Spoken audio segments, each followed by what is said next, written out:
And we are live. Welcome back, ladies and gentlemen. Today I have the privilege to have the one and only Miss Julia from Israel. Some of you have seen her before. She's a very known Druze figure in Israel that is very active on Twitter, X, and many other forums. She has her own, how would you call it, the forum, the space. You have your own space where you invite many people from all over the world to come and Yes. discuss matters of the Middle East. There's a lot of people from Syria, there's a lot of people from Dubai, from the Emirates, from the United States, from Europe. Did I miss any country? Did you have any interesting countries that came lately to your show? Lebanon. Lebanon, that's right. So, without further ado, we're gonna give you today a little bit updates about what's happening in Syria, and particularly regarding the Druze and Sueda, Israel, and the entire region, and the government of Syria, led by the known prominent terrorist figure called El Shara El Jolani. So, without further ado, Julia, how are you? Well, I'm managing so far. Thanks for asking. Hope you too. Yeah, yeah, same like you. We're trying to catch up with everything that is happening. I'm feeling sometimes that the exhaustion is starting to come on the body. Many days of lack of sleep and a lot of Mhm. work, and all the images that we're also seeing, all the horrors that we're kind of exposed to. And now that the days are going by, the Druze are starting to find more and more horrific stories of what happened. Have you seen the video with the doctors with the execution? Yes, I have seen the whole thing, how it all started, and even made one. Um, and I used the specific audio for that video for how they raided the hospital and how they executed each one of them, not just doctors and nurses, even cleaners, engineers, technicians, like anyone who tried to actually help. The audio was by Cranberries, Zombie. I'm sure you know the song. Yeah, I yeah. used it specifically because after October 7, the pro-Pallies used that song to accuse Israel of a genocide. And unfortunately, the whole world is believing this and avoiding real genocides happening around the world. And one of them is in southern Syria, among our community, the Druze community. So, Wow. yeah, So wait, do we know how many doctors and medical staff were executed in that hospital? I got a list of 20 of them 20 and their doctors names. and medical staff executed, and we have it on surveillance cameras from different angles. We can see the faces. We can identify every one of the terrorists and every one of the victims, and the world is silent. All the pro-Palestinian and all the pro-human rights are all silent, right? It's Exactly. it kind of make you kind of, in some way, there's a little bit of, how would I word this? I don't want to use the wrong word. We keep saying all the time that there is clear anti-Semitism and there's clear anti-West and anti-Druze, and basically anti anything that is not Muslim. Mhm. And people say, "Nah, especially when you talk to academics, the professors, no, this is just nonsense." And then how can you explain that? Israel didn't attack a single hospital in Gaza, and Exactly. whenever they attacked, it was around the hospital, and they were very careful, and usually because there was terrorists literally in the hospital, and they did anything they can to minimize casualties for all the staff in the hospital, while Hamas used them as human shields. The world sings about it. Everybody blames Israel as if Israel is committing a genocide. And there's not a single video of an IDF soldiers grabbing a doctor, putting him on his knees, and shooting him in the head. There's not a single video. That never happened. And I know the IDF, I was an officer there. That's not the way of the IDF. Now you have many videos of these government officials of Jolani going around executing doctors, shooting them in the face. parading over the dead bodies. Actually, I've seen the videos, the horrific videos of the entire aftermath. I don't know if you saw that one. I Mhm. really hope you did. Yeah, I did actually.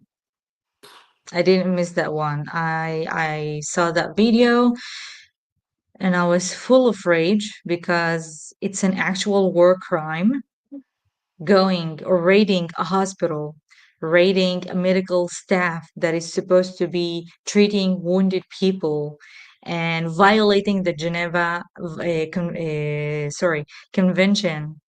According to any war that you're having around the world, you're not supposed to attack hospitals. You're not supposed to attack any medical staff that is treating people.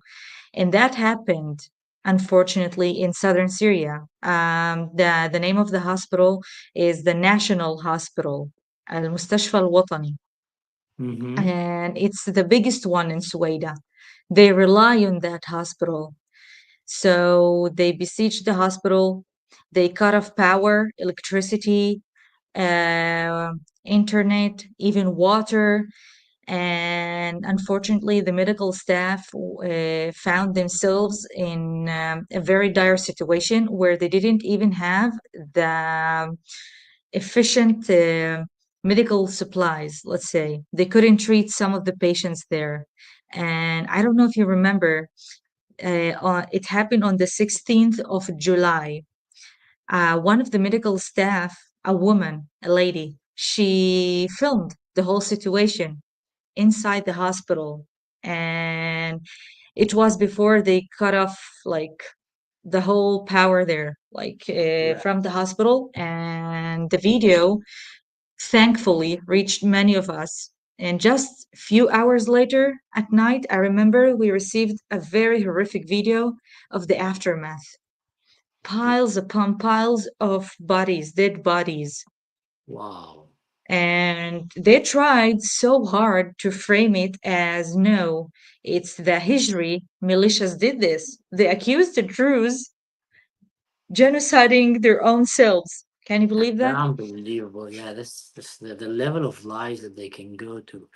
It's unbelievable. But you know what's crazy is they allow themselves to lie so bluntly and so stupidly because they know it works, because they know that there is agencies in the West that will double Yeah. down on it and will do backflips, mental backflips in the air if needed, and put a lot of money to make every crazy, hideous crime that they will make, the radical jihadists will make, they will try to color it differently and spin it against Israel, against America, against the West. It's quite insane how comfortable terrorists around the world have become with Western media. It's like they know that Western media is their best buddy. Doesn't matter what they do, they're gonna be there for them. And how are we still even? Well, I stopped listening to Western media. I think honestly, maybe months, even maybe a year, even. Well, since the last time that I actually opened CNN or Fox News or any other channel. Although Fox, I feel like they're a little bit more pro-Israel, so I might listen to them more. But in general, it's just crazy. But yeah, back to that video. I remember seeing that video and all the bodies piled and seeing the pregnant woman that was shot and seeing that little girl Yeah. and just it was just horrific, man. That was one of the worst. And it's an actual genocide, an onslaught of a hospital with the Mm. doctors, the patients, and everything. They brought a tank to a hospital. They brought a tank to attack the hospital. And in the last video that we saw, and I see you have here the audio of one of the officers that actually did the shooting, and we're gonna listen to it very soon. And if I believe you did the translation for that one. So there was a guy that was walking there with this white thing on his hand, like a white nylon Mm. bag, cast. Yeah. Did you figure out who this guy is? Is that like the FBI of Syria? He's a mukhabarat. Well, what is he? We still don't know where they're trying to find a few of them. So far, I received three posts about the ones who showed up in the execution video where they executed the Muhammad Bahsas, the engineer, and he was a volunteer when they shot him in the head twice. but the rest, no, I still didn't receive anything about Because them I've seen him in several yet. videos walking around. I actually see videos of him. He basically led the Jolani Syrian regime soldiers into the hospital. You see him running in the street by the ambulances, Mm-hmm. and then he shows them we're inside, and then you can see him even opening the door, telling him there, even point at the camera. So I thought either he's a traitor, someone from within that helped him in, or he is. But from the way that his beard looks like, he seems to have like a jihadist beard. You know, it doesn't have the mustache, but mostly the big kind of Muslim beard. But I've had someone write down something that, on his shirt that was written something like, the government agency, or I don't know what. So Mhm. just wondering, because you see him in all the videos. You know what? Before we jump forward, can you tell us a little bit about this video that we're about to show right now? So yeah. Um, so as we said before, the pro-Jolani militias, let's say, who tried to frame the whole massacre in the hospital as they didn't do that. Now we have seen the evidence, the documentation of all the cameras around the hospital, and just a few hours, sorry, a few minutes, not hours later, after we received the whole documentation, we got this a video. This video includes several voice messages from a Muslim Syrian, um, and his name is Khalid al Masri. He even says that in the audios, and you can see his number also there.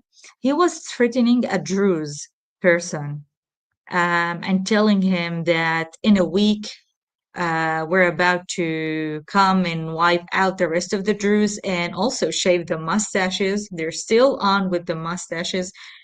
And he actually admits killing the doctor, sorry, killing one of the medical staff that we saw in the execution video. It appeared later that he's an engineer, Muhammad Bassas. So he admits killing him and shotting him twice in the head. And we saw that in the video also, how he got shot. So that's like a crucial and like verified evidence for any criminal courts to use to prove that, yeah, you have the war criminals and you have the war crime that happened in southern Syria. So, what's stopping you from not doing anything while you're having pro Palestinian protests in London and around Europe so far, and no protests? For the Druze, it's only led by the minorities. I don't like to call us minorities, by the way, but yeah, it is what it is. It is what it is. It is what it is. I just came back from talking in a church here in Germany, and they were asking me something about, the migration. How can they deal with this radical Islam migration that is coming? And they mentioned the word minority. And says, like, guys, listen, let's call it for what it is. Islam is not a minority. There's about 2 billion Muslims around the world. Druze are minority, Jews are minority, Christians in the Middle East are minority, the Coptics are minority, the Yazidis are minorities, the Alawites are. There's many minorities, and you know what? All of them are in the danger of being extinct under the rule of Islam in the Middle East. And I would even say in Europe, all these minorities that are mentioned right now are under the threat of Muslim migrants that came to Europe. So even here, they bully them and they scare them from talking and speaking. It's insane. You have people, and you know what the German government was actually planning to do in my town? They were planning to Yeah. send a Yazidi woman that lived here most of her life back to Syria, because they say now Syria is an official country and you're Syrian, we're going to send you back to Syria. A Oh Yazidi, my a God. woman. Like, can't they can't they send these guys that are doing with the scissors, that holding, pictures of Jolani, the doner kebab guy that, lives not too far from where I'm living, that, I heard him Exactly. speaking in Arabic that he want to kill the Druze and he hoped that Jolani will slaughter all the Druze. Send him back away. Send these guys. Don't send Yazidi girls. So that's the thing. Exactly. Europe is like, they don't know how to handle it. They give them the key in their hand. Here's the key, guys. Listen, these demonstrations, go to the Mhm. pro-Palestinian, the pro-Syrian regime. You'll find everyone that you want to deport. Easiest trick. And what do? They go and pick up a Yazidi girl, and they want to deport her to Syria. And then they complain, why are we in this situation? Yeah, why? What is happening? Well, So let's hear this, and whenever you want me to stop and explain something, let me know, and I'll explain. By the way, for okay. those of you who are watching right now, I'm doing this out of my phone, and meanwhile operating my broken laptop. So it's gonna be a bit glitchy, but I'll do my best. Let's see.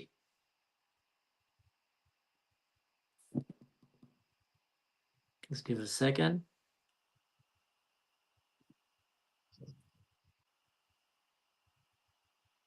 Oh, do you hear anything? No. Hmm.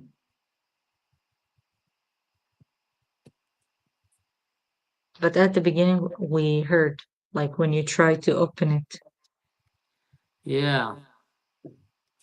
Let's try that again. I'll remove it and put it back. Mhm.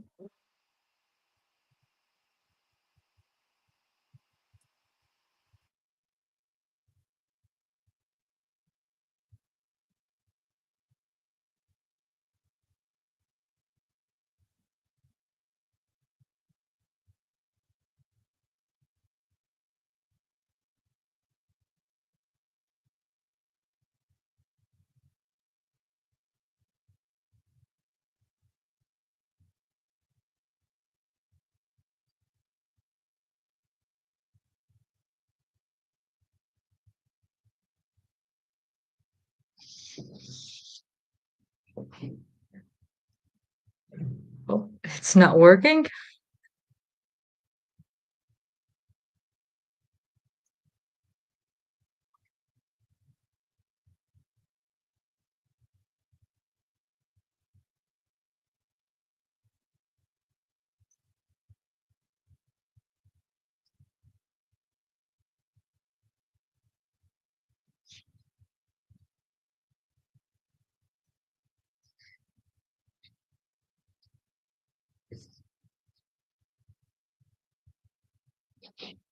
الخنزير وهذا رقمه خاص.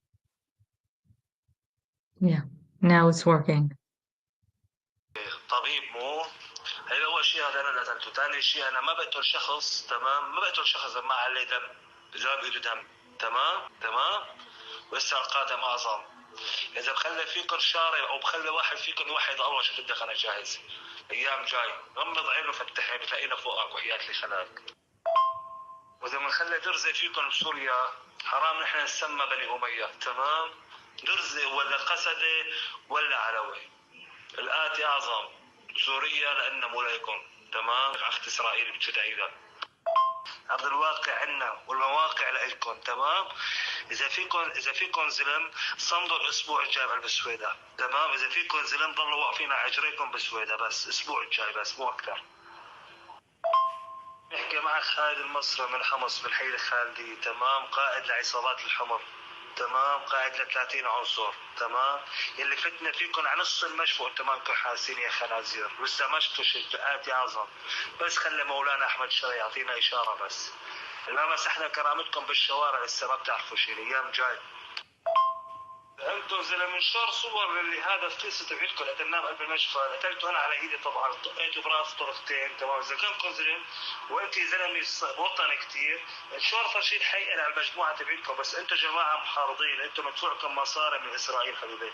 نحن زلم على الارض، نحن زلم على الارض، نحن بنعبد الله، تمام، نعبد الله لا شريك له، تمام. اما انتم يهود حقكم نص فرنك والآتي اعظم، يا دروز يا غنازير.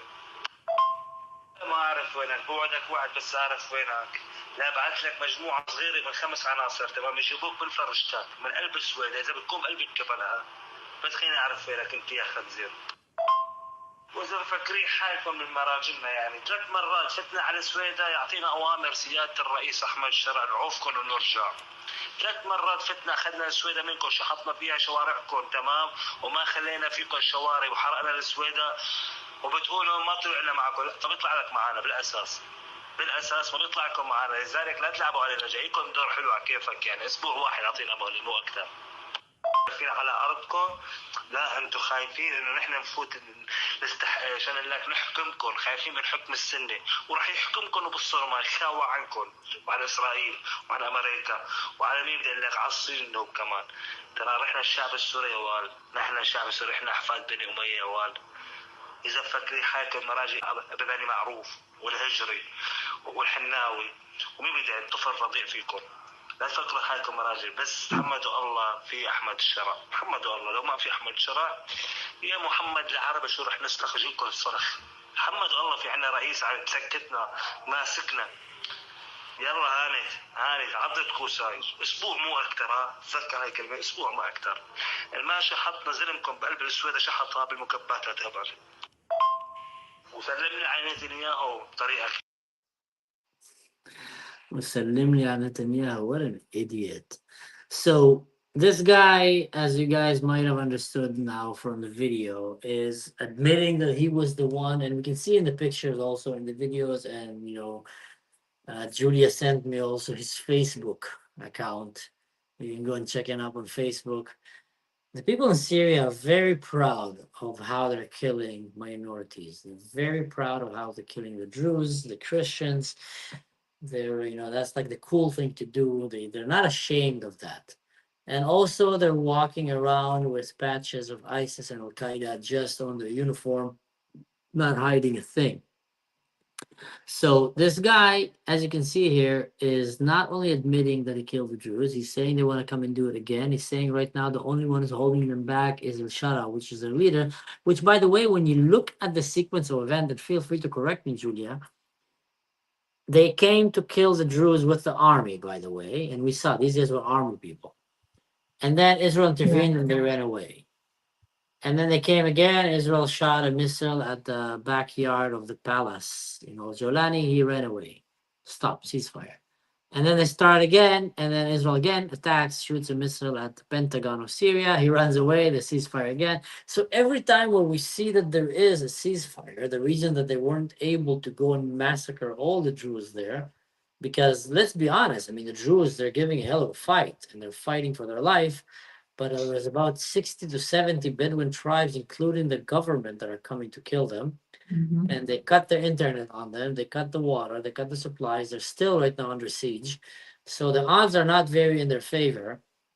And Israel is the only one that stepped in.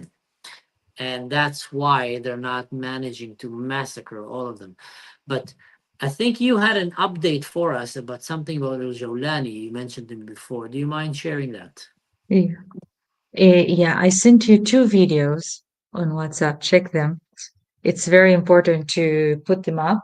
I think when I mute myself and you unmute yourself, I heard the audio in the video because before that I didn't hear anything. I also wanted to say something. I worked on so many videos lately to translate. I had another post. I don't know if you have seen it on X. It's about a sheikh from some Bedouin tribe having an interview, and he was asked, why didn't we see any movement from you or from the Bedouin tribes to liberate the Golan Heights? So the sheikh said, no, the war in Sueda is more important than liberating the Golan Heights at the moment because I am fighting Israel. So in each video that I'm seeing now and I'm receiving of them admitting their true goal, which is not to have a Syrian country, but rather to reach Al-Quds, Jerusalem, through Sueda. Sueda is just a crossroad point for them. And then they want to go to Tiberias, and then they want to reach Jerusalem. They want to go to Al-Aqsa Mosque. And they're trying just to make it an excuse that we're having let's say tribal clashes between Druze and Bedouins, which is not true because, as we have seen, the Syrian regime is associated with all of this genocide. So in the video, and other Which videos, video? I they see one always the guy like standing in a park next to a restaurant, and one that the guy is standing next to a billboard. so those videos are about one of them about Ibn Taymiyyah. I want to talk about that. And the Okay. other one is Al Jolani in the Red Bandanas. So So, which one should I open first? Just because I'm opening from like uh, I'm doing in the laptop. let's talk about the one with the next to a restaurant, which is the All right. library. Okay, so because Okay. I want to reach الله that point. وبركاته. So in their بشرى لطلبة videos, العلم. exactly this one. So in these videos, they always try to associate the Druze with the Jews. So we're like the new Jews of the Middle East. And they always call us pigs, Durz Khanzir. Oh, you Jews. Oh, you Zionists. They even called the Druze spiritual leader in Syria, Sheikh Hikmat al-Hijri, a Zionist. And anyone who is associated with him, regardless of being Druze or not Druze, is also going to be excluded from the whole Syrian empire as they dream of it.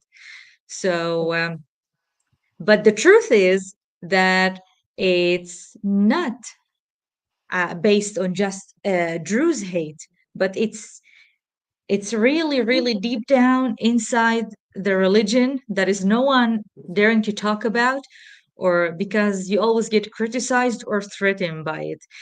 So they made sure to show us their true colors by saying they dream of occupying Jerusalem over and over again.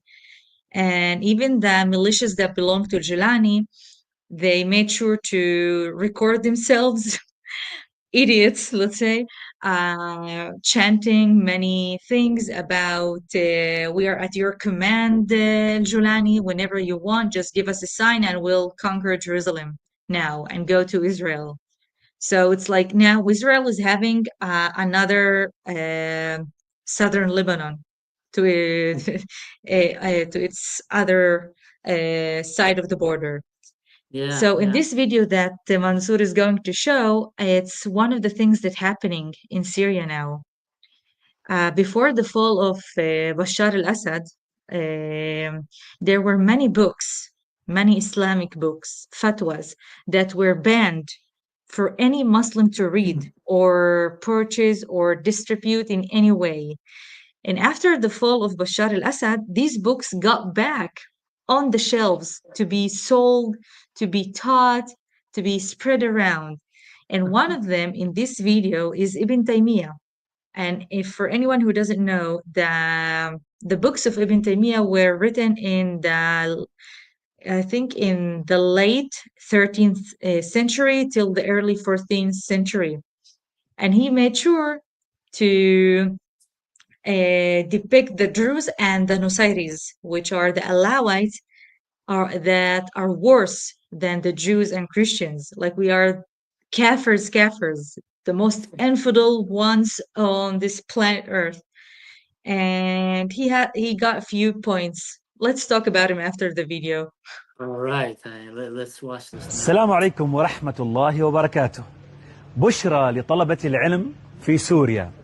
نحن الآن في دمشق بالحلبوني تحديدا، بعد جامع الحلبوني بهي المكتبة، مكتبة ومطبعة دار السنة للطباعة والنشر والتوزيع. هذه بشرى لطلبة العلم. جميع الكتب التي كانت ممنوعة على أيام النظام البائد الآن أصبحت متوفرة بهذه المكتبة التي فيها أمهات الكتب. بسم الله ما شاء الله، كتب منهجية لطلبة العلم، كتب نافعة. تفضلوا شوفوا، بسم الله ما شاء الله، شوفوا ما شاء الله، كتب تفاسير، كتب في الحديث، كتب شيخ الإسلام ابن تيمية، كتب ابن القيم الجوزية، كل الكتب الممنوعة على أيام النظام البائد أصبحت موجودة في هذه المكتبة. زوروها، أنا بنصحكم تزوروا هذه المكتبة وتمتعوا أنظاركم بهذه الجواهر النفيسة ولا آلئ. شوفوا بسم الله ما شاء الله، المغني. ابن عبد السلام بيقول ما طابت نفسي بالفتية إلا بعد أن اقتنيت المغني. المغني صار موجود، تمهيد لابن عبد البر موجود، المصنف لابن شيبة، ما شاء الله كل. It's amazing how they're rejoicing over radicalization. It's like it makes them happy. And that's why Syria is going to end up like the next Afghanistan. I'm telling you. You're going to start seeing women forbidden from being around men. Then you're going to start seeing women forbidden from leaving the house. It always goes the same way. I mean, look at Jolani. You think he's gonna promote women's rights in Syria, minorities' rights? It's just wow, what a bunch of radicals. Ugh. Someone Yep. here wrote something interesting. Someone wrote, Mansour, the responsible for the attack on El Sueda is Abu Bara, a Hamas leader. I didn't hear that. Which Uh, one? Where is it? it says, I put it on the screen. The responsible for the attack on El Sueda is Abu Bara, a Hamas leader. I did not hear that. Oh, there actually was a report that we received about Hamas operating in Daraa, and they took part in this massacre actually. And we have the names of all the Hamas members. Really? Yeah, Yep, that doesn't surprise me. I mean, it doesn't surprise me. Hamas, anywhere they go, they're just an evil entity that want to kill and destroy what is yeah, beautiful. And when you look at how the Syrian people, wow, okay, he says it's fresh and confirms. So thanks, Phoenix. We'll check that out. But when you look at the way that the Syrian regime, from the citizens all the way, there's so many correlations of October 7th, what happened to the Druze there. So on October 7th in Israel, Hamas attacked first of all with the soldiers, with the terrorists, and then the civilians came. And basically they did the same. The civilians raped, the Hamas people raped, they beheaded, they did the same. There was no difference between a civilian and a Hamas during October 7th. They were literally identical. Only one were wearing more uniform and maybe better gear, and the rest were coming with what they have. In Syria, we saw the same thing. The government came with the uniform, and the Syrian civilians came, in pickup trucks, and they did the same. So that's very that's, if I was a pro Islam guy and hoping that Islam one day can change and become good, I'll be very depressed seeing these news. Like, what's going on? Like, can you show us once that you guys are behaving well and not trying to kill anything around you? Yes, I know there's rare examples of very brave people like Luai, like Amjad Taha and others, but they're like minority. If you look at the majority, exactly. Yeah, that's insane. true. So, Unfortunately, so you said you had so another it's video. it's Meanwhile, keep yeah, talking. I'm gonna look for it here in my phone so I can add it. oh, okay. Oh, actually, So the video that we saw about that scholar who opened the library with the banned books from the former regime, and now they're allowing them to be taught again. By the way, they are distributed in Jordan, like long time ago. They teach Ibn Taymiyyah in Jordan, and from some research by some Druze here in Israel, they found out that the National Library in Jerusalem actually has the books of Ibn Taymiyyah, but not the fatwas wrote against us, the Druze. hmm. It's so disturbing actually to know that we have those books in Israel, but just in the library, like they're not Yeah. distributed to anyone. Well, you know what? When I studied in university, I remember reading some of his teachings and others, but that was for academical use. Like you want to study about Hitler, you might end up reading Mein Kampf, but it doesn't mean that you support it. There's a difference between Mm-hmm. if you sell it, in the stores and in the streets, or promote it, or put it in kindergartens for children version, like they do in Gaza. That's like next level. So yeah, I'm not surprised that they have it, and I think you should have every one of these radical books just so you can learn the enemy better. But It's Exactly. very So disappointing that they're teaching that in Jordan, to be honest. But then they do again, from long time ago. This is one then of the reasons why the Druze in Jordan, we don't hear about them that much. And the ones who I got the chance like a year ago to like connect with, they were so confused, like, what? You identify as Druze? Like, you can go around in Israel, and if anyone asks you about your own religion, you can say that you're Druze and not be threatened or frowned upon, let's say. They hide their identity there in Jordan, and they fast Ramadan, they read the Quran, they pray 5 times a day, and which is all against our own beliefs, the Druze one. And this insane. is the case in Syria also, by the way. They learn the Quran in high school and junior high school. They don't know anything about Druze heritage as we have it here in Israel. They don't know what is the Druze identity. What do you mean, like you have your own identity in Israel? What do you mean you have your own um nationality? Like if you open now the governmental website, you will see that your own nationality is Druze, Israeli Druze. So we And are it, our own Am. and they call Israel an apartheid. After hearing that, that is so sad that Druze still today in Muslim countries need to live in hiding and hide their faith. That reminds me, I once met a friend of mine. Uh, she came from Holland to Israel. She was a Jew, but her family name was Bueno de Muscat. Oh, Bueno de Muscat means uh, the good mosque, but she's very Jewish. oh, And I was like, that's a bit of an odd name for a Jewish family. Said, yeah, my family had to change their family name during the Muslim oh, conquest so they don't get killed. So many Jews under Islam had to hide their identity, hide their faith, study the Quran, like you're saying, you know, uh, call themselves different names that will make the Muslims approve of them and not want to kill them or humiliate them. So one of them was the good mosque because that was in the area of Spain, kind of where Islam wow. managed to conquer some of Europe Yeah. before the Christians managed to stop them.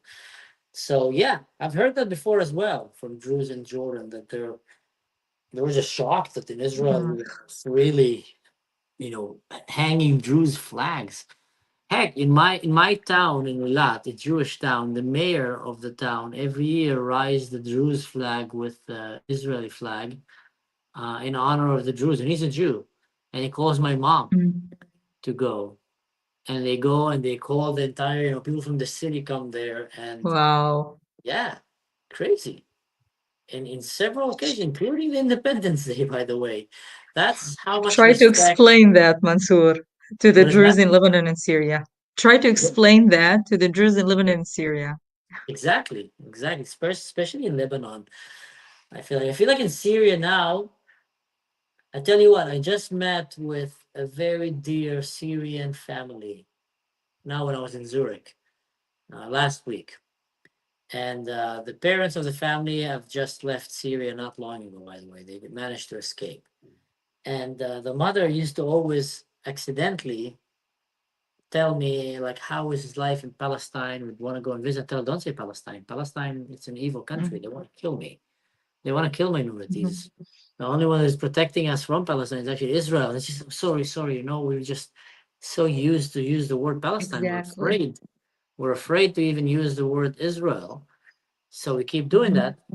And then they were telling me of how all their life they just heard lies about Israel. And now they're actually seeing that these lies are falling apart, and they're seeing that Israel, is just this wonderful country that is actually they will dream to come to Israel because they can get basic freedom, not talking about full freedom like we have. Yeah. They're just already thinking of the fact that they won't be need to fight for their life and have their daughters killed and raped.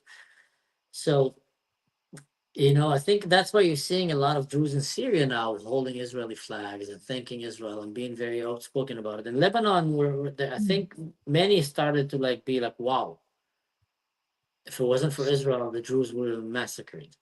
So many of them are starting to wake up Yeah. right now and realize all the lies that have been told to them by Hezbollah and others.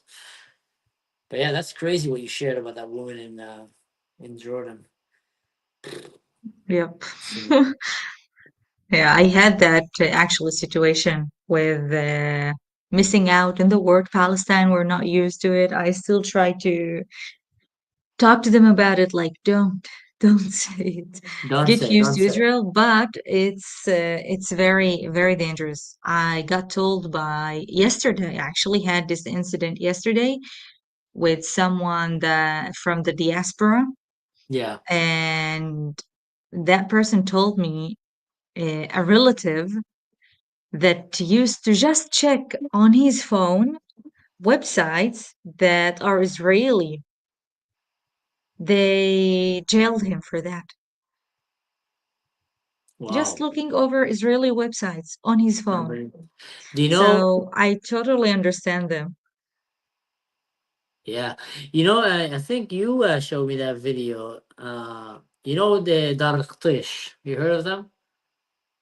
Yes, in Yarka. So, yes. So there is a Qtish apparently who's a celebrity in Syria. He was like an actor. No, my mom sent me Mm, that video, and my I didn't grandmother see. was from the Qtish family, and he was a famous actor in Syria, a Druze, and he was jailed for about a year and a half or 2 years. Just now with the fall of the regime, he managed to get out because they found out that they had a phone call with relatives from Israel. That's Oh, kind of imagine Syrian jail. That's wow. people don't come out alive from that. But yeah, Ay, preaching ay, is ay. quiet. So there's a new video here that you want me to show. Tell me when, and I hit the button. If Um, you want to give an yeah. intro, Before we do that, do I have time to read a few paragraphs from of Ibn course. Taymiyyah so they can Yes, get a clear image of what we're talking about? Why is it so dangerous to have Ibn Taymiyyah books or fatwas um, being taught in Syria, which has about over 20 million Sunnis there? So I'm gonna read two paragraphs regarding the Druze and Nusayris, Alawites.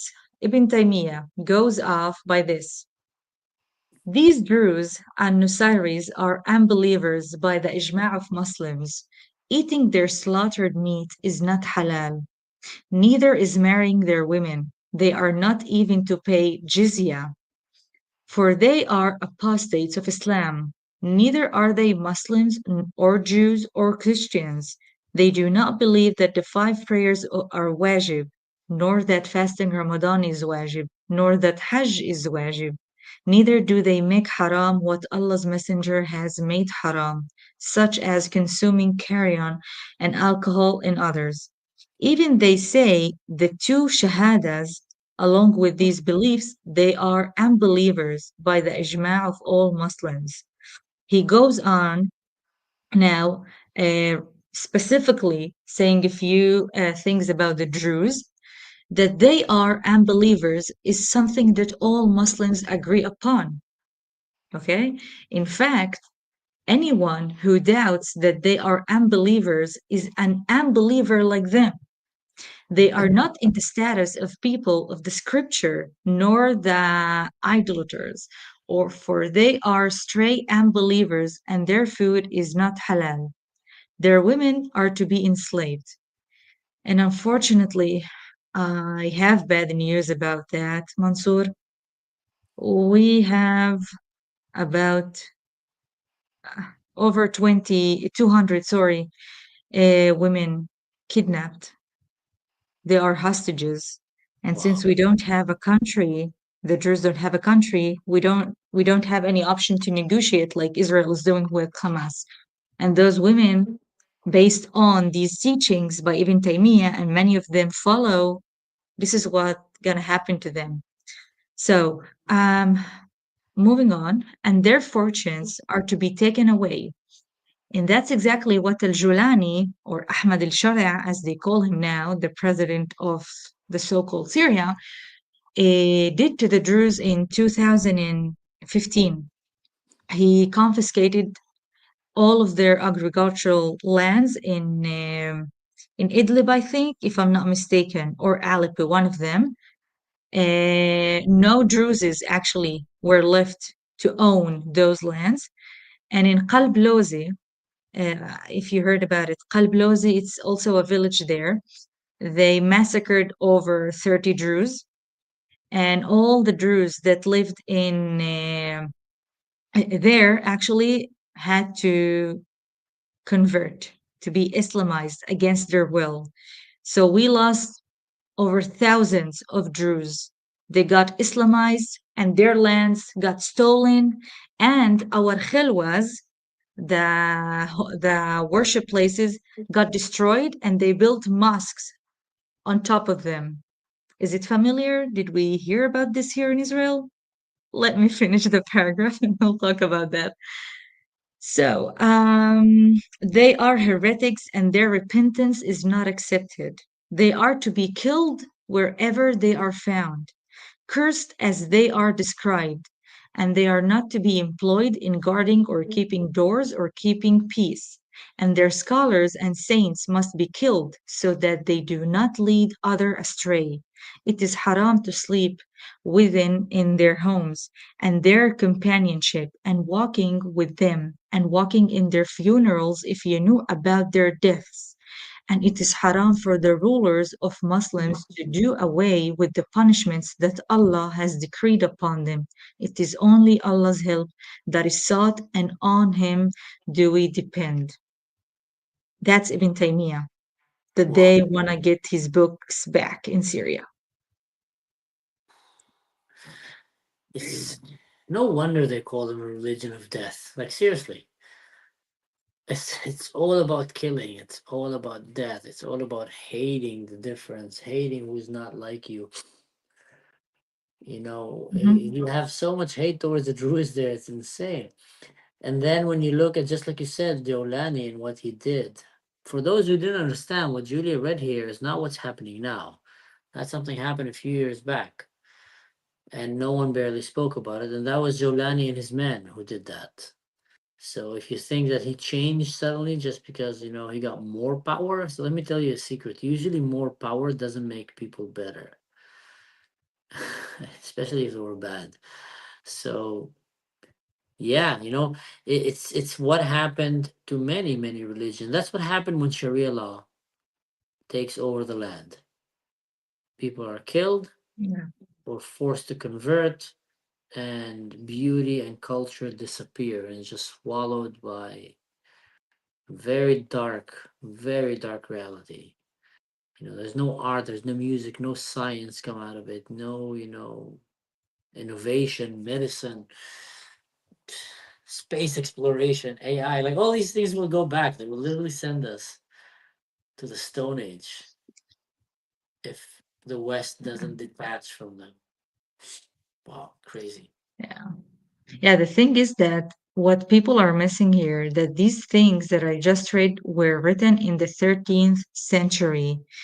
And during that time, many Muslim scholars discarded him, like they didn't even believe or taking him seriously. But those books were reserved for later on to be used again and to fuel the whole community with hatred towards non-Muslims.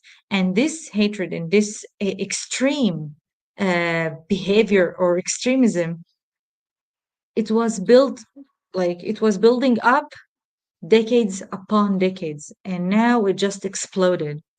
And Mm-hmm. it's not gonna be just the Druze, many others gonna be next. And so rest in peace, Europe, Oh yeah. unfortunately. No, I keep telling a lot of the Christians people that I know that the Druze and the Jews, they were never really the true enemy of Islam. There was just a very small minority that they just wanted to get rid of. The real enemy of Islam was the Christians. throughout. That was the biggest enemy that Islam had. That's the enemy that defeated Islam.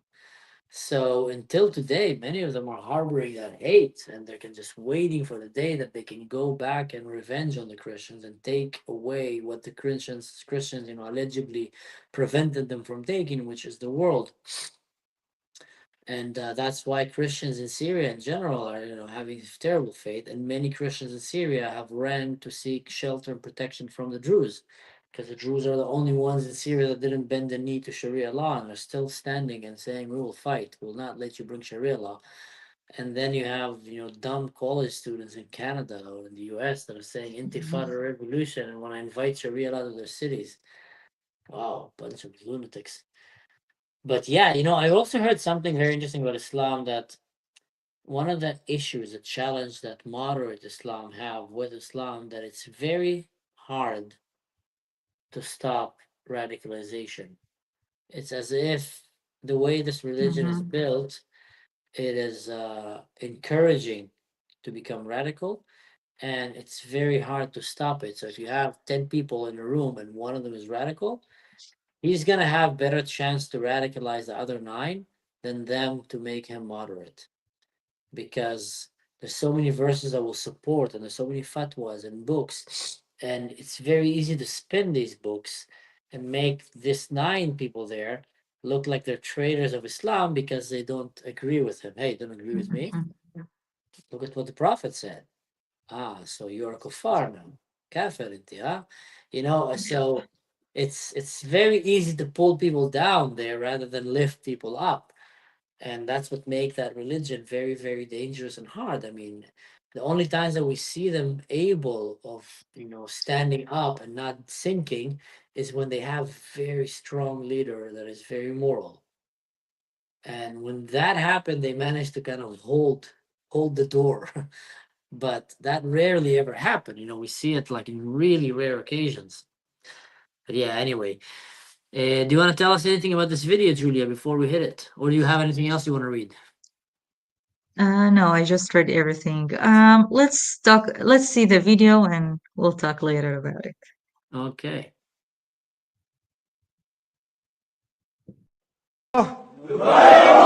نبايع الله نبايع الله ونبايع محمد رسول الله ونبايع محمد رسول الله ونبايع محمد رسول الله على الجهاد في سبيل الله وعلى الثبات في سبيل الله بيعة على الموت في سبيل الله انتصارا لأعراض المسلمين وذودا عن المظلومين ورفعا لراية الدين والله على ما نقول شهيد والله على ما نقول شهيد والله على ما نقول شهيد والحمد لله رب العالمين.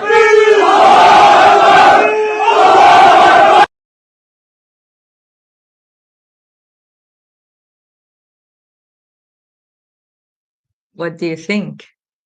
Lovely. Yeah, just a lovely bunch of people. Can you please explain to us what did we just see? Okay, so besides of hearing Allah all the time, this video is circulating all over the platforms.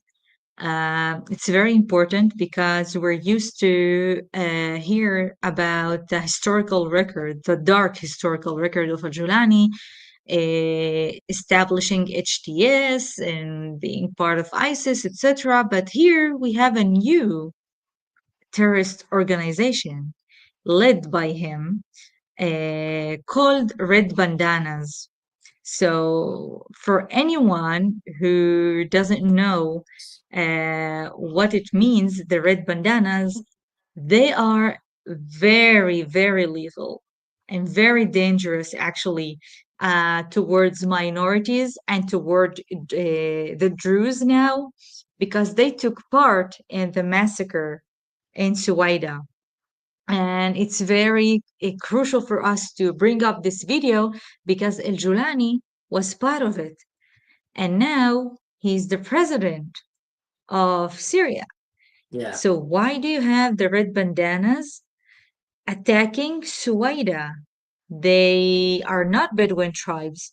So why would you let the Western media speak of the whole ordeal in Syria as tribal clashes when you have other militias who are not Bedouins coming to massacre the Druze, like the Red Bandanas? So yeah, it's also very crucial to say that this was filmed in 2020, Hmm. and it was a ceremony. It's a death ceremony. Like, imagine yourself being in Pharaoh time and having a book of the death and reading few things or verses from that book. And that's exactly what they were doing in this ceremony. Yeah. They even have a name for it in the video. They called it what was it? I don't have the video now in front of me. But anyway, so yeah. So this is the red bandana, the red bandanas, sorry, that we saw now.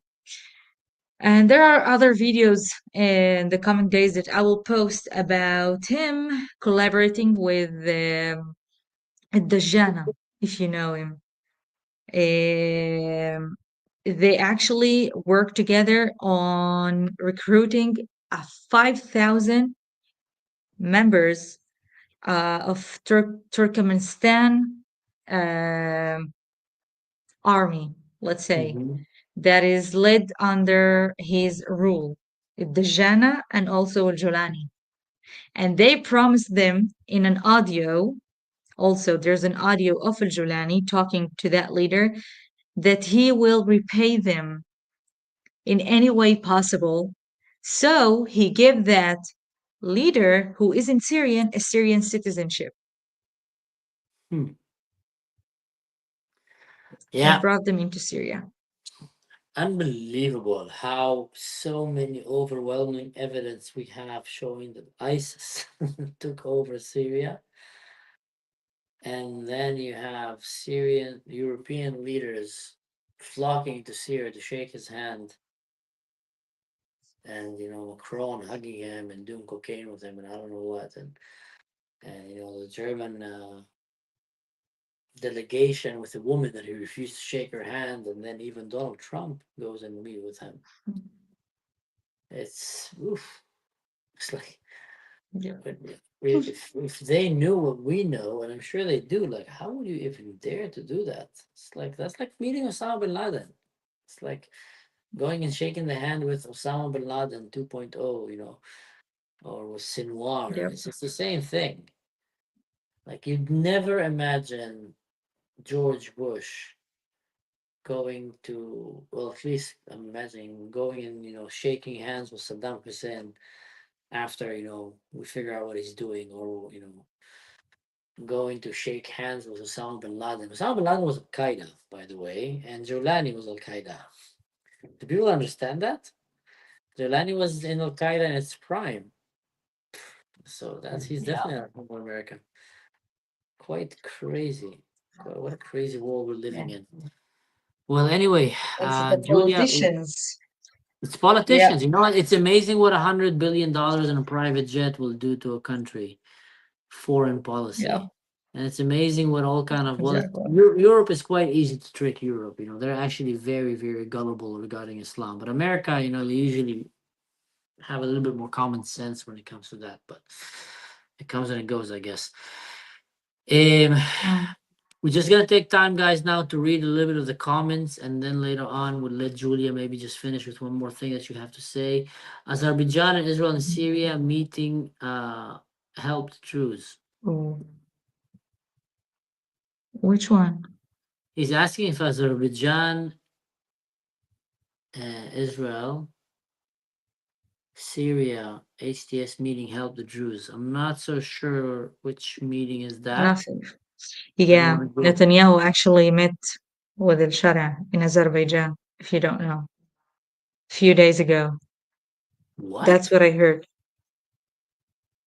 And Really? Hamada, Congressman Hamada, after he came to Julis to meet with Sheikh Muwaffaq, he was in Syria a few days ago, and there are many photos of him standing next to Layth al-Balous, the traitor of his own community. Wow. Oh, Belarus. Yeah. Let's not open that kind of worms right now. Maybe we can talk about another episode. Mika Davis, I didn't see that you were here, man. Again, I'm doing this out of my phone and looking through my laptop, and my brain is all over the place. What would you suggest that Israel do? Invade Syria and rescue them? Choppers? Well, I think the best thing that can happen for the Druze there if Israel invades Syria and rescue them. Let's be honest, anyone that would be under Israeli Israeli government is way better off than under these regimes.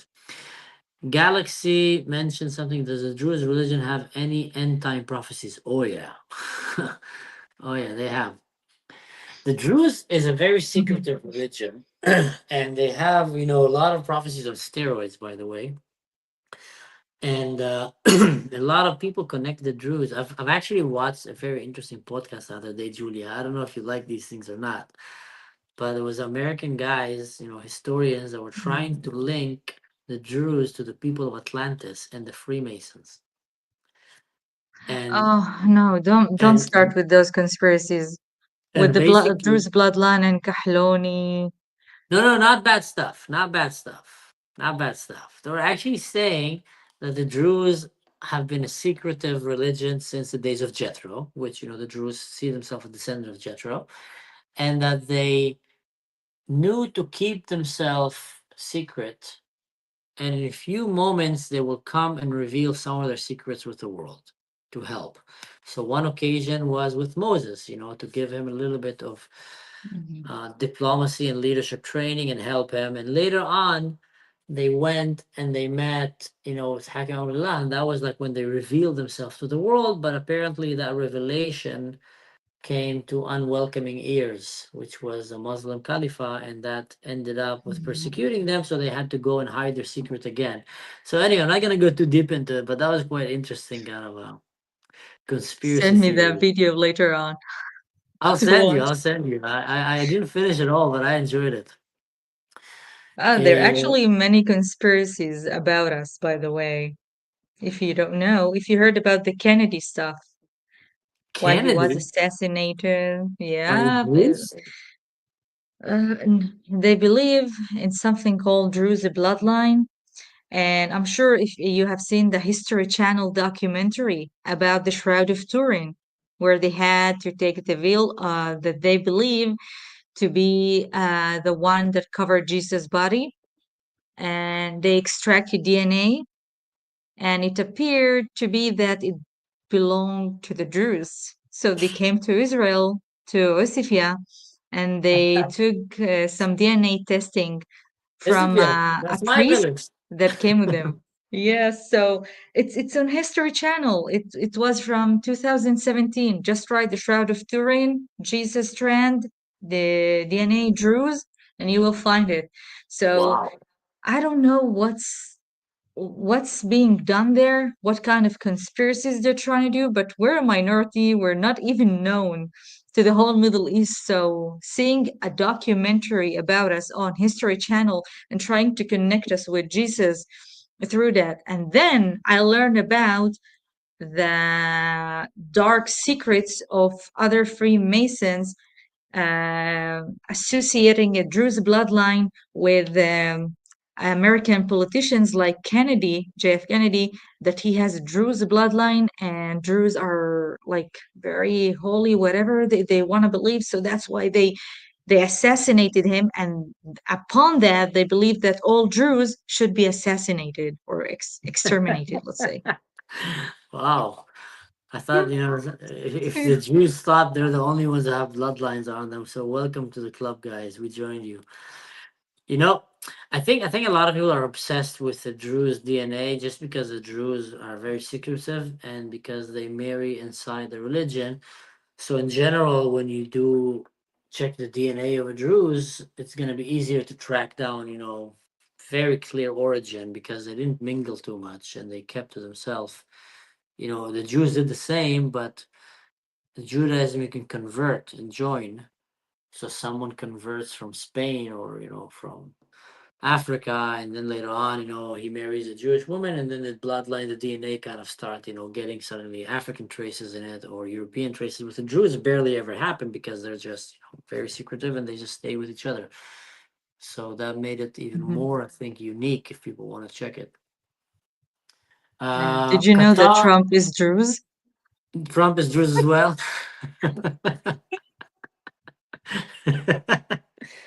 I like pita and za'atar. I'm telling you, it's a great pita. Great. Pita. We should all have pita and za'atar. One day you're gonna hear that name, pita and za'atar. Pita and za'atar. Have you heard of manakish? Manakish. Great food. Great food. I wish we could go to war and get more manakish. I should start imitating Donald Trump. My name is Donald Bunny Maroof. Bunny Maroof. I'll tell you later it's Bunny Maroof. Yo. We are Muwahidun. Muwahidun. Great name, great people. Small religion, but we control the world. That's the first time that we hear that Donald Trump is a Druze. I always drive Rafi crazy when we're in the supermarket. I talk to him like I'm Donald Trump, and I keep asking him stuff about the milk and the cheese. Rafi, can you get me that cheese? That's a great cheese. That's a Korean cheese. We went to war for that cheese. Many brave men died to get that cheese, so we better eat it right now, Rafi. Enjoy it. And he's like, what? All right. Qatar UAE payment to Trump is forcing silence. Absolutely, you're very right, Satvik Media. We're seeing it very clearly. There's no other explanation. If someone have, please bring it. Israel should take in Syria Druze, please, please. Absolutely, again. Satvik Media, I 100% agree, and that would be a great thing. But it's much harder right now. But I really hope the Druze want it, the Christians there want it, the Alawites want it. Actually, all the minorities want to be part of Israel. Let's be honest. Mansour, why have we heard nothing from Druze in Lebanon to support their brothers and sisters right next door in Syria? Why are those Druze not marching with their weapons to fight? Ooh, that's a good question. You want to answer that, Julia? Yes. I get asked this question in a lot of spaces that I do on X. And this time, actually, the Lebanese Druze did something. They got inspired by us, the Israeli Jews, after many crossed the border, and they saw how we still have this hafd al-ikhwan, like preservation of brotherhood. Yeah. Exactly. So many of them actually fought. A whole family from Quntar family, Mansour, about 12 of them from the same family, Quntar, died fighting in Sueda. Wow. And actually, many of them tried to cross the border with weapons, but they got sent back, and they tried to block the roads.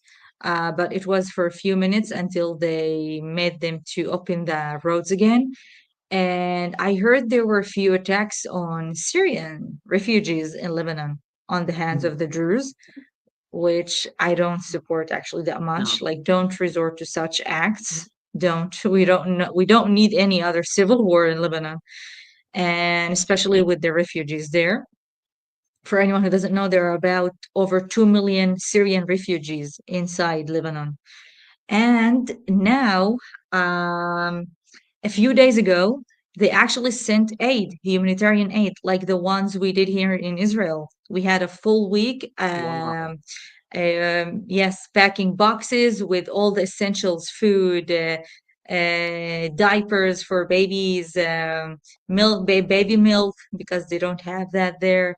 Like anything, women necessities that they need to use. We put that all of that in the boxes, and I saw that they did the same in Lebanon, and they actually succeeded in transferring all this aid to Syria. And there's actually a donation process going on now, and they sent some of the money to Syria. And yesterday they had a protest in Beirut. I forgot the name of the square. where they protest there, and they raised the Druze flag and were chanting and singing and like a Druze pride. And to be honest, I was so proud. Like, wow, I'm seeing Wow. Lebanese Druze embracing their Druze identity, raising Druze flag in Lebanon, because as far as I Wow. know, I heard from them, it's very dangerous and not liked, to be honest, for them to raise the Druze flag as we do here in Israel. You see it now in Netanya and Ramat Gan and Bnei Brak. They raise the Druze flags all over the streets. Yeah, wow. That's well, first of all, good job for the Druze in Lebanon that stood for their brothers in Syria. Keep it up, guys. I know that I would even say they're doing that with even a heavier price than the Druze in Israel. So that's like really great that they're doing that. And I think a big part of that is also that Hezbollah have been dismantled, weakened, and Lebanon now is, trying to take more of a Christian shift. So maybe that's also pushing for the Druze to kind of, check the water as well and come and say, we're not going to hide our identity. We're not going to be ashamed. And our brothers are being slaughtered. So we're going to go and help them. I didn't hear the story about the Kuntar family. That's quite crazy. We have the Kuntar family in Usfia. I know a few of them. So, wow. Saying, well, thanks for sharing that, Julia. That was, we have a new member. His name is Sig Haz. Welcome to the family, Sig. Now we have Elon Sawarsa. Thank you so much for this. Very generous of you. God bless for everything you are doing to show the people the level of savages Druze are dealing with in Syria. We need more and more people like you in our community. Druze stand tall. I'm guessing that Sawasa is Druze. What do you think? It's family name sound, but either way, thank you so much, man. You know what? We're doing our best, and just like me and Julia here, there's a lot of Druze like us in Israel that are just, day and night praying and warring for the Druze in Syria and for the Christians and the minorities. It breaks our heart seeing what's happening there. We really hope that it will stop. And mainstream media is just not talking about it, so we're gonna do that for them. Mansour, the responsible for the attack. Well, we talked about this. The Hamas guy. It doesn't surprise me that Hamas was involved. I knew that already from before that they were involved in Syria and that they hate basically anything. It's just radical Islam. Ainora is saying, if you are from Sueda, feel free to reach out to Manso. That's absolutely right, or to Julia as well. And if you have an interesting story to share with us or information, we are here. We will be your voice to the world. If there's anyone out there in Sueda, I feel like I'm talking on the radio, kind of at the end of the days in the apocalypse. Any humans out there that survived, if someone is in the mountain of Sueda and you hear this and you have an interesting, important story to share with the world, contact me and I'll do my best to make ourselves a voice for you guys while the government is trying to silence you. Kenneth, welcome to the family as well. Torah gifted membership. Torah is a new member. I thought you were already a member. Well, anyway. I have here Mike with 119 NOK. I don't know which country is NOK, but thank you for spreading truth about what is happening in Syria towards the Druze, Mansour. Do we have any reliable number of dead, kidnapped, and wounded? Well, it's quite hard to get reliable numbers because there's about 30 Druze villages that got burned down, and they're kind of on the foothill of the mountain, and the Druze can't really reach out. So there's bodies there that are decomposing, and there's animals that are eating them, and no one is capable to go and count the dead. So the numbers keep rising and rising. Last that I've checked, it was over 2,000 people dead already, and like you said, over 250 kidnapped. Mostly women. 400 and 400 something, kidnapped. including men Wow. also and children. 400 Yeah. kidnapped and wounded. Wow, that goes in the thousands. I don't know how much, but I do know my relative is wounded there, and he's waiting for medical help right now. He got, shot in the leg, and his brother is coming to visit me tomorrow. That's the guy that I helped Oh, escape from Syria, and I, helped him come to Germany. So he's coming to visit me tomorrow with his wife and kids, and he'll probably end up sleeping here. So I won't have a studio anymore to talk from. You'll see me making the live stream from the bathroom, guys. You'll understand, with a broken laptop and a phone sitting in the bathroom. That's because I have relatives from Syria visiting me, and I gave them a nice room here. But yeah, there's lots of wounded people, and the hospital, as you've seen the images, the hospital was heavily damaged. They destroyed a lot of the equipment, and now they're under siege, so it's almost impossible to get them equipment to go and save lives there. So that's a very important question. Thank you so much, Mike. You have anything to add to that, Julia? Or No, regarding that question, no. okay. Uh, Oh, look, he answered. if you Here want are me some to more say, Norwegian shekels. So NOK is a Norwegian oh, shekel for the Norwegian branch of the Mossad. I actually wonder what kind of a Mossad does Norway have. I don't think I ever read about them, which is good. If you don't know about these guys, it's good. But I wonder how active and what's the name. I should probably Google that after. Would be interesting. But yeah, guys, thank you so much for whoever sticked around until here. If you see me sometimes looking down, it's because I'm recording from the phone and I'm trying to read your comments on this, dying laptop that I managed to scramble today from somewhere. So thank you so much for coming around again. We're gonna keep trying to give you the best updates. Where are our Druze daughters? It's a very hard question, man. Someone is asking that question. Someone where here is it? said, you don't see it? Yeah, I see it now. I see it in the comments. Yeah, you should have clicked it in the beginning. So I should probably explain that better. Yeah, my fault. Mansour, how realistic is a humanitarian line from Carmel to Sueda? Very realistic, very easy to achieve. It's just a matter if the government will do it or not. Let's be honest. No one can stop Israel in the Middle East. And if you ask me, it is the right thing to do. And if everyone else that doesn't want it to be done, Jordan have the chance to do it. They don't want to do it because they don't want to upset their Muslim Bedouin tribes there. Because and also they see the Druze, like Julia said. That book is very much sold. What was the name of this author again? Ibn Taymiyyah. Ibn Taymiyyah. Yeah, the book of Ibn Taymiyyah is very welcomed in Jordan, and there's a lot of sad teachings. You shouldn't forget his name. Yeah, I know. My professor in university would hate me. But you know what? Something very interesting. The one who built the Jordanian army was actually a Druze. And the Druze were very successful in Jordan, kind of undercover and hidden, but Jordan have known days to show a lot of respect to the Druze. And now it's very disappointing to see what's happening. So okay, Mike is answering here. Thank you so much, Mike. The Norwegian branch of Mossad is myself and my cat. She's the boss. Here are some more shekels toward the laptop budget. Thank you so much, man. I'm definitely gonna use that and go get myself a new laptop. Today, I tell you a crazy story today. Today I was trying to edit you 2 videos that I started yesterday, but the computer completely crashed, 2 of them. So today I managed to scramble it up and I was editing it. And I talked like with passion about a video with all the knowledge that I have, only to find out that the microphone was not plugged. So then I was like, oh my God.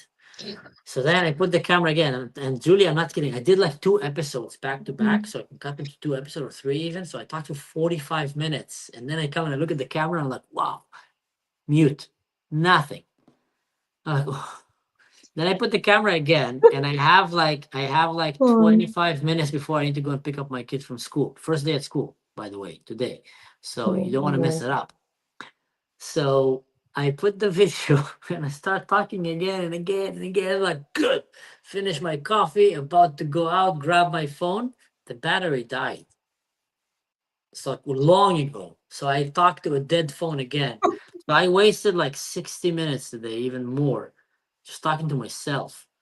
And then I had to pick up my kid and come back. And then, so then I called Julia and I said, let's do a live. Let's do a live. It's the only thing I can scramble through this device here. And we can share with the world because it's important to bring that out there. So yeah, It happens with the good ones. yeah, it happens to me all the time, more than you know. All right, well, Julia, thank you so much. Is there anything else you want to share? Anything about your channel, about the work that you're doing? People, where can people find you? Mhm. Okay, so first of all, I'm going over the comments now. I didn't see them before, I didn't pay attention, sorry. But thank you so much, really, for everyone who listened and shared their views with us. And actually, thank you for your concern and support. Um, my last words actually is spread the word, like Mansour is doing here on YouTube. Share his YouTube videos regarding what's going on. Like, let others know what is being overlooked by the media. I think this helps a lot to actually influence others. So keep on doing that. I'm doing so not on YouTube, unfortunately. I'm more like working on X. So I only go on lives with Mansour and Khalifa. So I'm usually on X. I post there all the updates that I get about Syria, and I actually advocate for the Druze community in Israel. And now, unfortunately, we have those dire times in Syria. So, of course, I'm gonna try my best to share the truth, expose it, and fight the darkness that they wanna try to comply on all of us. So yeah, and I'm seeing few people who found me already on X. How? Good job, guys. Good job, everyone here. Go check Julia on X. And like I said, she have an excellent space there, especially for people who want to learn Arabic. It's a great place to go and just listen. And if you know a little bit of Arabic, they will be welcome to go and talk there. They allow, it's a very respectful forum where they're talking and discussing. And there's people from all over the world. So definitely. Oh, we got another Mossad agent from Norway here. Norwegian crown. I think that's the name of this currency, right? Yep, Norwegian Yeah, Chrome. krone. Ah, Krone. So, Chrome. Mike, what are you talking about? I'm also the Norwegian Mossad, and I have a dog. You want to hear a funny story about the Mossad? So they say, not just Mossad, they usually train spies when they have the cover story is to say that you're an orphan, that your parents died. And there's several reasons for that. Then you don't really need to think about who are your parents, where they're from. You just kind of, easier to make the cover story, where they are right now, what's happening, do they know this guy or this guy? You make a good story and it covers. Second thing is when you meet a stranger and you ask about your parents and you tell him that your parents died, it creates some kind of uncomfortability in the air, especially if you know how to play the emotions well. You can make it sound very comfortable. You don't want to talk about it, and people will feel comfortable and back off. So there was a story about two guys going in a train, and then they're just sitting there, and then somehow they started talking, and they realized that both parents died, and they just smiled at each other and didn't talk again, realizing that possibly both of them were Mossad agents. It just kept going. Yeah. Yeah. So yeah. Anyway, let's see. Wow, the Norwegians are on fire here. Oriane, you weren't supposed to be your cover. I'm enjoying this Norwegian Yeah. Mossad telenovela that is going around here. So, might end up buying a laptop in the end if that keeps going. So keep it up, guys. All right. Well, Julia, again, thank you so much for coming and keep us updated. Keep the good job that you're doing. And if anyone didn't hear, Julia have a great X account. Go and check it out and really help her grow her voice and her reach like any other Druze content creator that we have. We're tiny. There's a million of us around the world, and all the odds are against us in so many ways. The only place that we're fully empowered is Israel, and some of us that live in America or in Europe. I would say Europe not so much because Druze in Europe are actually afraid of sharing their identity because the Europeans are not protecting them. So the Muslims in Europe are looking to harm them. Not all, but some. So that's a very sad reality. Oh, we got another. Even in dark times, don't forget to laugh. Amen to that, Mike. Thank you so much, brother. And God bless you. And God bless everyone here. Stay safe, and we'll keep you updated. Oh, here's another. What is that? I didn't give the name of the dog, and someone should put these two in a comedy show and just let them unleash on each other. I think they might find a solution in the end to rescue the hostages. So just let them go on it. All right, thank you guys, and we're gonna finish now.